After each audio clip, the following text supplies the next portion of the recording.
بس.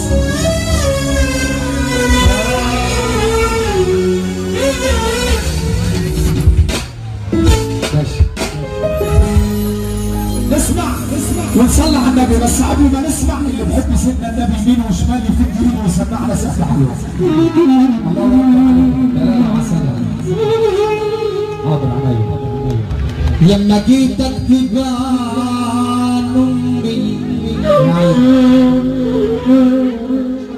لما جيت اكتب عن امي قلت عنها شايله همي، قلت دي بتجري في دمي، قلت عنها حاجات كتيره مش جديده. لما جيت اكتب عن امي عجزت قدام القصيده، شايله سيف كان زمان بيني وبينها حبل سري، اتقطع يوم الولاده وتوصل حبل الوداد.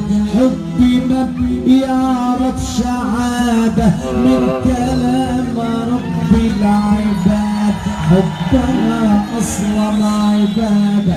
في التعب كانت بتسأل، جه مؤنث جه مذكر، جه بيضحك جه مكشر، جه على الدنيا بسلام.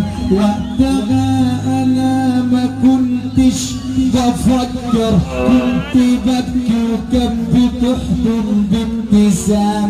لما جيت اكتب عن امي عجزت قدام الحروف، قام الالف زعق وقف وقال وقال وقال وقال وقال وقال ما تفهم يا ولا، ده اسمها مشترك مع اسم من لا شريك له. واول الام الالف اللي امه غالية عنده ونفسه انه يخش الجنه يسمعنا سقف. يا عم وائل اقسم بالله انت ما محتاج مقدمات ولا محتاج كلام. الناس السميعه بتقول بكلمه وائل الغمراوي. وحد سيدنا النبي اللي عايز يسمع الكلام ده بالراحه يسمعنا سقف. بالراحه روح. الله يكسب ناس على طول كل يوم الشيخ عشان شيء بس هو حبيبنا كل شيء. يا سلام يا حمو.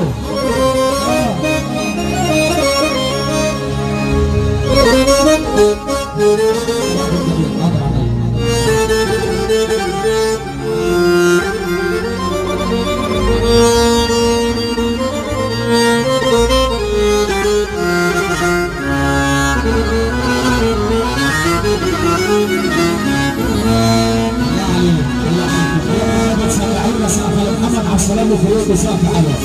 الله اكبر. عيب عليك يا حمو.